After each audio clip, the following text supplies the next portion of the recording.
Assalamualaikum, welcome to Farm and Form, and today we will discuss what is the double granulation and triple granulation method. So if you have not subscribed my channel, first of all press the subscribe button, and now let's start our video.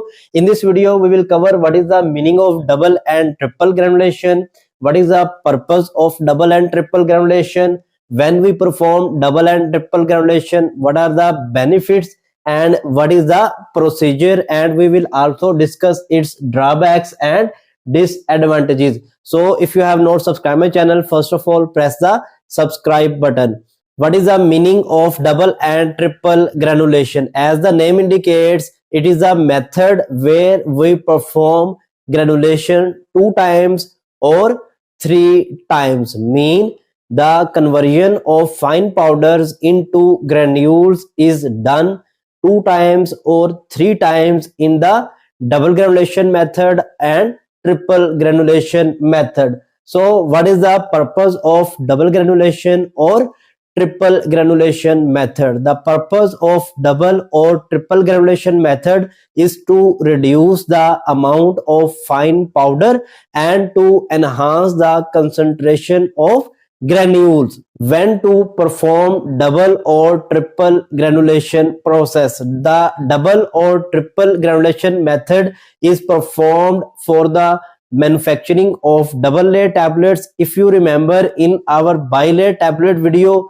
we discussed a defect of bilayer tablet known as color bleeding. So to overcome the defect of color bleeding, a conventional method is the double granulation or triple granulation method. So what happens in color bleeding? In color bleeding we discuss various reasons, and one reason was a leakage of color powder from the feeder. So we discussed there, if we have more granulated product, the leakages will be prevented. So for prevention of the color layer leakages during the compression of bilayer tablets, we use double granulation or triple granulation process.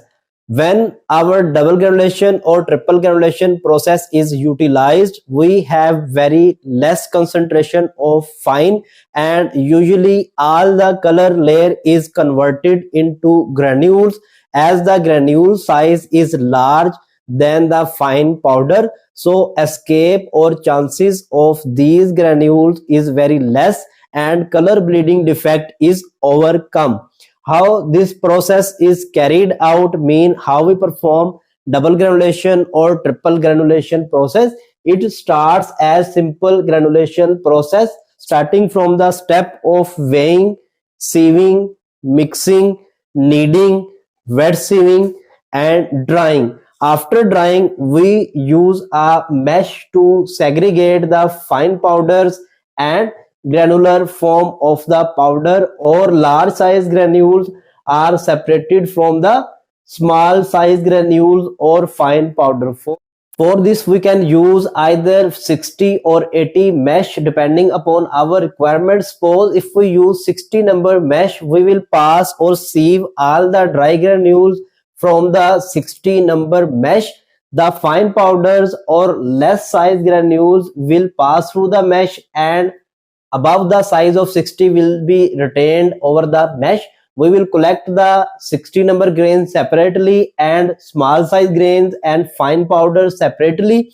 So again kneading of fine powder will be performed, mean we will again wet our fines, then wet sieving will be performed, drying will be done, and again separation of the fine and granules. If we perform the step till this process, it is known as double granulation. And if we want to continue again the wetting process, mean if we observe that the fine concentration is still high, then we will again wet the fines, wet sieving will be performed, drying will be performed, and then dry sieving will be done, and afterward we will perform the final lubrication step. So it was all about the procedure of the double granulation and triple granulation process.